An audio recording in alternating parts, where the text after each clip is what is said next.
Mereka bilang ini Rp1.000. Ya kan? Tapi makin lama di dalam isi riba, Rp1.000 yang dulu bisa dipakai untuk membeli 50 kg emas pada tahun 46, ketika pertama kali diberikan rupiah, hari ini diberikan tukang parkir pun tidak mau. Maka mereka ganti gambarnya dengan Soekarno-Hatta, nolnya ditambah 2, menjadi 100.000. Yang 99.000 dari mana?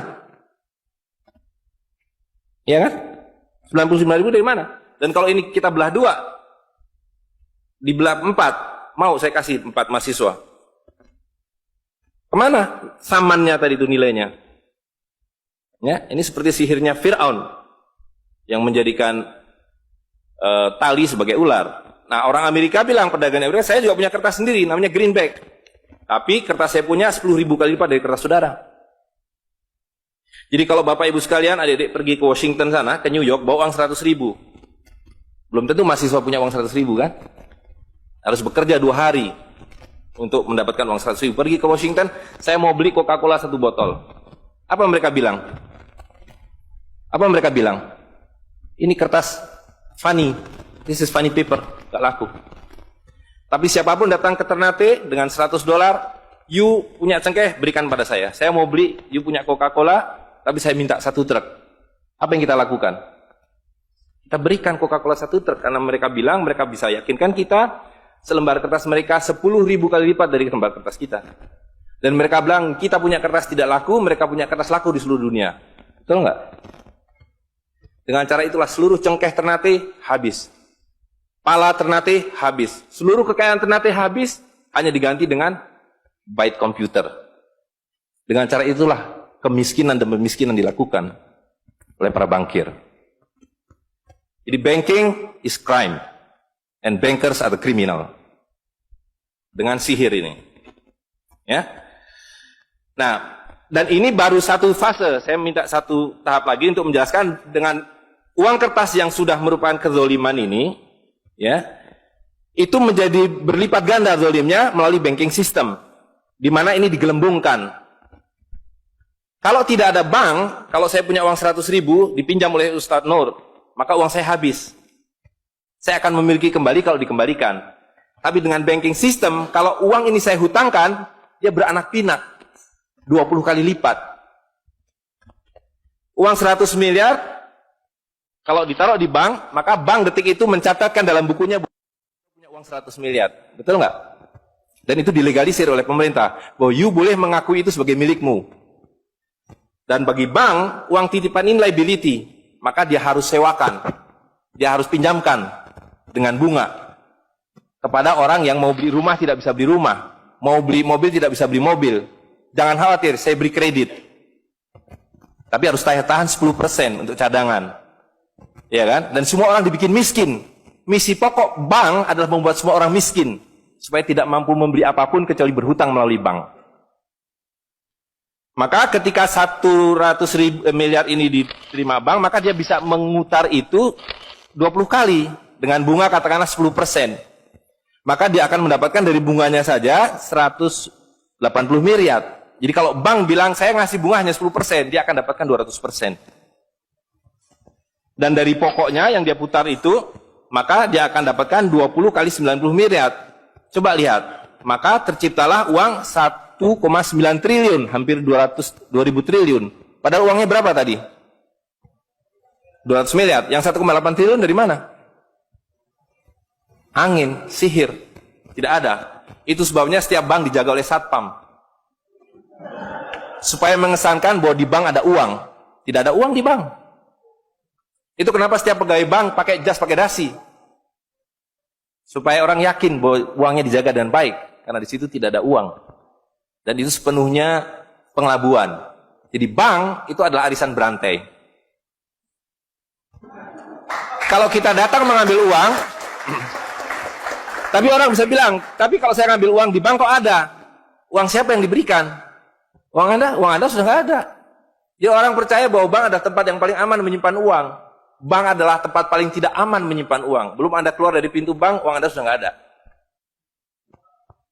Membuktikannya gampang. Datang pada hari yang sama, minta saya mau ambil uang saya hari ini. Potong telinga saya kalau Anda dapat uang, kecuali 10% dari nasabah. Bisa dipahami? Ya. Uangnya tidak ada. Itu. Nah, tapi yang perlu dipahami adalah akibatnya. Kalau kita tadi punya uang 100.000, di sini ada satu handphone, maka berapa harga handphone ini? Ceteris paribus kata ekonom. Maka harga handphone ini ada 100.000, ya kan?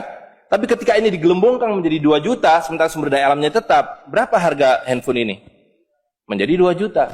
Dan itu mereka bilang inflasi. Jadi inflasi adalah kebohongan. Lihat ya, dulu ketika Republik Indonesia didirikan, uang yang pertama dicetak adalah 1 sen, paling besar 100 rupiah, 600 rupiah. Uang 1000 pernah didesain tapi tidak dicetak karena terlalu besar. Karena dengan 1000 Anda sudah dapat beli emas setengah kilo. Pada waktu itu, 1 gram emas hanya 2 rupiah. Dan mereka berjanji, jangan khawatir, setiap rupiah saya jamin dengan 1,5 gram emas. Sampai sekarang itu berlaku Undang-Undang tahun 46. Nah, tapi lihat, karena uang kertas itu sihir, dicetak makin banyak, nilainya merosot. Bebeknya mah tetap, cengkehnya tetap, palanya tetap, tapi nilai uang yang merosot. Maka mulai tahun 52, ini pertama kali by the way, ini Bank Indonesia baru muncul tahun 52. Bank Sentral Republik Indonesia itu bukan Bank Indonesia. Dulu namanya BNI 46. Tapi Belanda tidak mau. You mau merdeka, you mesti nurut saya. Hentikan BNI 46, ganti dengan bank saya, The Jeffers Bank, menjadi Bank Indonesia. Dan hentikan uang Republik Indonesia, ganti dengan uang saya, Guilders, yang kemudian berubah menjadi uang Bank Indonesia. Oke? Nah, begitu muncul tahun 52, rupiah sudah mulai tidak laku. Dibikinlah uang 1.000 rupiah. Ringkas cerita, tahun 57, uang 1.000 sudah mulai tidak laku, dibuatlah 2.500 rupiah. Dibuatlah uang 5.000, pertama kali muncul 64, uang 10.000 rupiah. Pak Karno bilang kita sudah terlalu miskin, maka uang 1.000 digunduli menjadi 1 rupiah, yang disebut centering. Tapi tidak lama kemudian muncul lagi, karena uang kertas adalah penipuan, worthless, no value. Ringkas cerita, Pak Harto dibilang berhasil dalam pembangunan, dia bikin uang 50.000 rupiah, dengan gambar Pak Harto dan kapal terbangnya. Tapi inilah ilusi yang lain, inilah sihir yang lain. Semakin besar uang Anda bukan semakin kaya. Semakin uang besar Anda berarti semakin miskin. Bisa diikuti? Maka ketika terjadi krismon, rupiah makin tidak laku, harus dibikin uang 100.000. Dan sekarang uang 100.000 sudah mulai tidak laku. Ibu-ibu sudah komplain kalau pergi ke pasar dengan 100.000. Betul nggak, Bu? Sudah tidak bisa beli apa-apa ini. Maka mereka dua pilihannya. Pilihan pertama adalah mereka akan mencetak uang 200.000, 500.000. Tapi tidak mungkin, komputer sudah nggak bisa menghitung, kalkulator nggak bisa menghitung, hang, terlalu banyak nolnya. Pilihan kedua adalah digunduli nolnya, redenominasi. Jadi redenominasi itu bukan untuk mengatasi inflasi, tapi untuk menutupi inflasi. Jadi itu adalah pengelabuan di atas pengelabuan, di atas pengelabuan, di atas pengelabuan. Gitu, ya.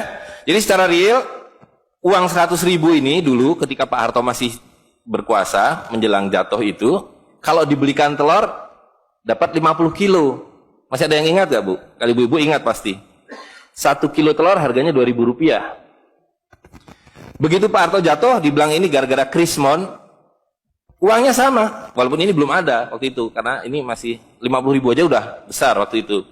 Uang yang sama dengan telur yang sama, tiba-tiba dibawa ke pasar, saya mau beli telur. Bu, hari ini tidak dapat 50 kilo lagi. Hari ini cuma dapat 13 kilo.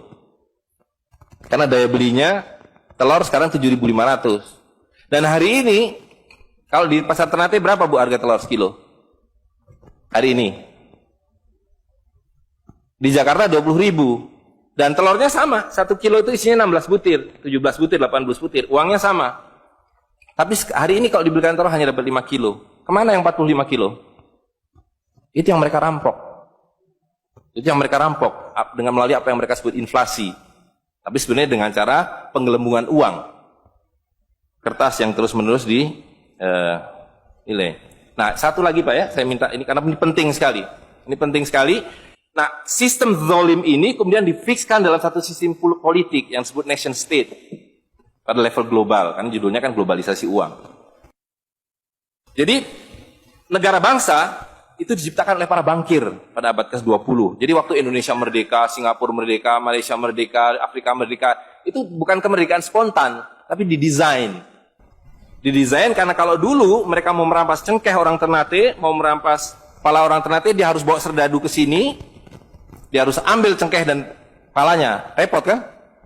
Maka dengan menciptakan uang kertas, mereka tetap bisa mengambil cengkeh orang Ternate, mengambil pala orang Ternate tanpa harus kirim serdadu di sini. Dan karena itu saya kasih merdeka. Tapi satu mesti bikin bank sentral, kedua pakai uang kertas. Supaya saya tetap bisa membeli 1 barel minyak Anda dengan harga 4 sen dolar. Karena mencetak uang ini biayanya hanya 4 sen, 500 rupiah. Ya, jadi berapapun harta yang kita punya bisa dibeli dengan cara itu. Nah, lalu tadi saya sudah ceritakan uang kertas itu dimunculkan bersamaan dengan konsep negara nasional plus hutang negara. Boleh merdeka tapi miskin. Rakyat penyakitan, rakyatmu bodoh. Tapi jangan khawatir, saya punya uang. Sekolahkan rakyatmu, bikin pembangunan, saya kasih hutang. Ya kan? Nah, jadi tugas pemerintah itu, republik, adalah satu, mengambil hutang dari bank, menghabiskan utang itu melalui apa yang disebut APBN. Lalu dulu mereka tanya, jadi bagaimana saya membuat APBN? Jangan khawatir, sekolahkan anak-anak perintar kamu ke Berkeley, ke Chicago, ke Harvard. Mereka dididik untuk membuat pembangunan. Lalu dikasih paket hutang dan diajari kalau nggak bisa kirim konsultan seperti John Perkins dan sejenisnya. Lalu ada satu pertanyaan, bagaimana kami membayar hutang kami kalau begitu? Mereka bilang, punya 200 juta rakyat, pajaki rakyat kalian. Pajaki rakyat kalian. Kalian punya pala, punya cengkeh, habisi hutang kalian. Karena membayar hutang, kalau kita hutang 5 miliar dolar setiap tahun, apa mereka kasih berkoper-koper dolar? Apa yang mereka kasih ke kita? Mereka hanya mengetik di komputer, 5 miliar dolar, ting, masuk ke Bank Indonesia. Nanti Bank Indonesia tinggal kirim ting ke Bappenas. Bappenas ting ke departemen-departemen itu. Tapi ketika kita mau membayar hutang mereka, bisa kita mengetik di komputer 5 miliar dolar. Ting, dibiarkan ke Bank Dunia? Nggak bisa, mesti punya devisa. Dari mana kami punya devisa? Mesti beli dolar kami. Caranya tebang hutan kalian. Habisi boksit kalian. Habisi mineral kalian. Betul nggak? Nah, jadi itulah yang terjadi di dalam sistem Fir'aun sekarang ini. Bahwa pemerintah itu didesain hanya untuk mengambil hutang dari bank, menghabiskan melalui APBN dan proyek, kemudian memajaki rakyat. Karena itu pajak semakin hari semakin tinggi, semakin banyak, semakin tinggi, semakin banyak. Gitu. Nah, jadi kalau digambarkan seperti ini, ya kan? Wilayah domestik, nasional itu adalah demokrasi. Supaya kalau 5 tahun harus ganti. Kalau ada presiden, ada perdana menteri yang tidak nurut pada para bankir, out. Tapi para bankir tidak pernah berganti. Mereka turun-temurun, perusahaan swasta, anak beranak pinak. Ini kira-kira hanya 400 keluarga di dunia ini yang menguasai seluruh sistem keuangan dan politik. Jadi kita ini sekarang utangnya tiba-tiba sudah 2.100 triliun. Padahal tahun waktu Pak Harto jatuh itu utangnya hanya berapa? 50 miliar dolar, 500 triliun. Sekarang sudah 2.000 triliun. Dan begitu kurs dolar berubah, utang kita nambah. Gitu. Dan BI tidak pernah memenuhi janjinya, karena tugas pokok BI adalah menjaga stabilitas kurs, tidak pernah bisa. Dan tidak akan pernah bisa. Apapun yang dilakukan, karena memang tidak ada nilainya. Gitu. Nah, jadi sebagai penutup, maka apa yang harus kita lakukan adalah membalik seperti yang mereka dulu lakukan. Yang mereka dulu lakukan adalah mengambil emas dan perak dari orang tua kita, mereka lebur menjadi batangan, dia simpan di berangkas, dan kepada kita dikasih toilet paper ini, kata Mahathir Muhammad. Maka yang harus kita lakukan sekarang sebelum ini jadi apa? Oncom. Lebih berharga oncom. Tukarkanlah menjadi emas dan perak, menjadi dinar dan dirham, dan kemudian gunakan untuk muamalah. Karena Nabi sudah mengatakan akan datang satu zaman di mana semua yang kamu miliki tidak ada harganya, kehabisan nilai, kecuali dinar dan dirham, kecuali emas dan perak. Jadi kalau dilihat, ya dolar dalam dinar atau dinar dalam dolar dalam 10 tahun terakhir 2004 itu cuma 54 dolar, hari ini sudah di atas 250 dolar. Dan lihat, menipunya uang kertas ya. Kalau kita pakai untuk menyimpan naik haji, kalau Anda menabung dolar, maka tiap tahun naik. Saya sudah hitung ini, dan ini valid sekali. naik setiap tahun itu 3,5%. Kalau Anda menyimpan rupiah, setiap tahun naik 5%, nggak nyampe-nyampe. Tapi kalau Anda menyimpan dinar, maka dia akan turun 8% setahun. Jadi tahun 2000 naik haji butuh uang 21 juta rupiah. Kalau dinar butuh 71 dinar. Tapi hari ini kalau mau naik haji butuh hampir 40 juta rupiah. Dengan dinar cukup dengan 16 dinar. Jadi dulu kalau punya rupiah naik haji satu orang, sekarang sampai Dubai suruh pulang. Nggak cukup uangnya. Tapi dengan dinar dulu naik haji satu orang, sekarang bisa naik haji 4 orang. Dengan kata lain, kalau Bapak Ibu sekalian serahkan cengkeh Bapak Ibu sekalian dan menerima uang kertas, Anda 4 kali miskin. Detik itu juga dalam konteks ini. Maka serahkanlah cengkeh dan katakan, saya mau serahkan cengkeh, bayar kami dengan dinar. Bayar kami dengan dirham. Saya serahkan pala kami, bayar kami dengan emas dan perak. Saya tidak mau uang palsu ini, uang-uangan ini. Saya mau uang yang sebenarnya, uang dari Rasul SAW. Ya, gitu. Dan harga minyak ini palsu semua. Dibilang minyak naik turun naik turun, tidak ada yang minyak naik. Kalau dengan dolar dia naik terus, tapi dengan dinar dia flat. Sekali lagi, bahwa sumber daya alam itu terbatas, maka alat tukar pun harus terbatas. Jadi ketika kita menggunakan kertas ini digelembungkan. Tapi ketika Anda menggunakan emas dan perak, ini sama. Maka sekali dia punya alat tukar, nilai tukarnya dari zaman Rasulullah SAW seekor kambing, hari ini 1 dinar dapat seekor kambing. Zaman Nabi dapat seekor ayam 1 dirham, hari ini dapat seekor ayam. Tidak ada yang berubah. Sekali lagi pemiskinan itu adalah dibikin oleh sistem. Dan tadi sudah disampaikan bahwa dari tahun ke tahun, di dalam slide yang sebelumnya dalam penjelasan itu, bahwa dinar dan dirham itu selalu dicetak oleh para sultan. Jadi lihat, ketika para sultan berkuasa, para sultan berikan emas dan perak pada rakyat. Para sultan kemudian disingkirkan, diganti oleh para bankir, emas dan perak mereka ambil, diberikan kertas. Itu yang terjadi dari abad ke-19. Maka alhamdulillah pada hari ini kita melihat bahwa kesultanan sudah kembali dengan dinar dan dirham.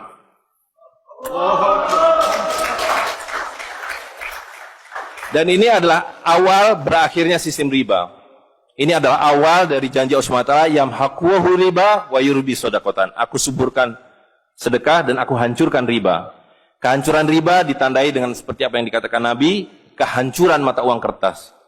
Suka atau tidak suka, terima atau tidak terima, ini adalah awal kehancuran. Dan karena itu yang harus kita lakukan adalah supaya kita tidak ikut hancur di dalamnya, kita songsong kembalinya dinar dan dirham.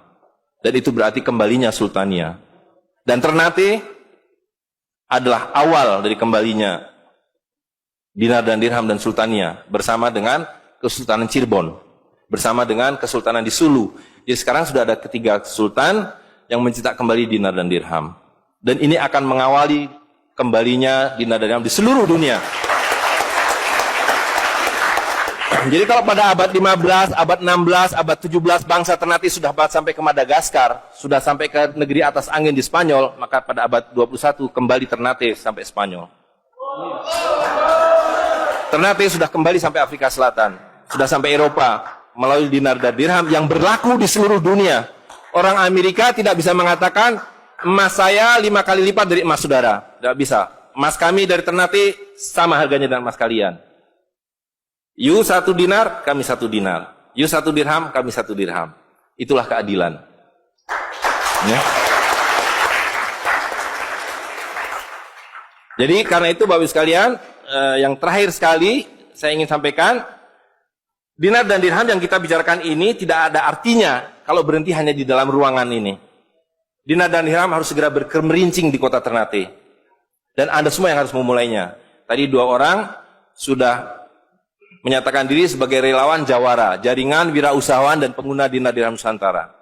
Maka dalam waktu sebentar, insya Allah di Ternate, dari 2 orang ini akan menjadi 2.000 orang yang menggunakan dinar dan dirham. Ya, dari 2.000 akan menjadi 200.000. Seluruh penduduk Ternate menggunakan dinar dan dirham. Dan Kanjeng Sultan dari beberapa waktu yang lalu sudah mulai membagikan zakat dalam dirham. Jadi di Ternate itu sekurangnya sudah ada 1.000 orang memiliki koin dirham yang dibagikan oleh Sultan. Dan itu adalah awal. Ini baru awal dari kembalinya Islam dan berakhirnya kedzaliman. Jadi sekali lagi Bapak Ibu sekalian, marilah segera ya ular-ular Fir'aun itu kita akhiri dengan cara yang sangat mudah, yaitu kita mentaati perintah Allah SWT. Allah SWT mengatakan wa halalul bai' wa harramar riba. Aku halalkan berdagang dan aku haramkan riba. Dan uang kertas adalah riba par excellence. Di dalam uang kertas ini ada 2 riba sekaligus. Ya, jadi saya kira itu saja. Saya mohon maaf mengambil waktu agak terlalu banyak, tapi ini penting karena supaya clear semuanya. Ya, karena ini baru pertama kali dibicarakan di Ternate. Demikian, assalamualaikum warahmatullahi wabarakatuh.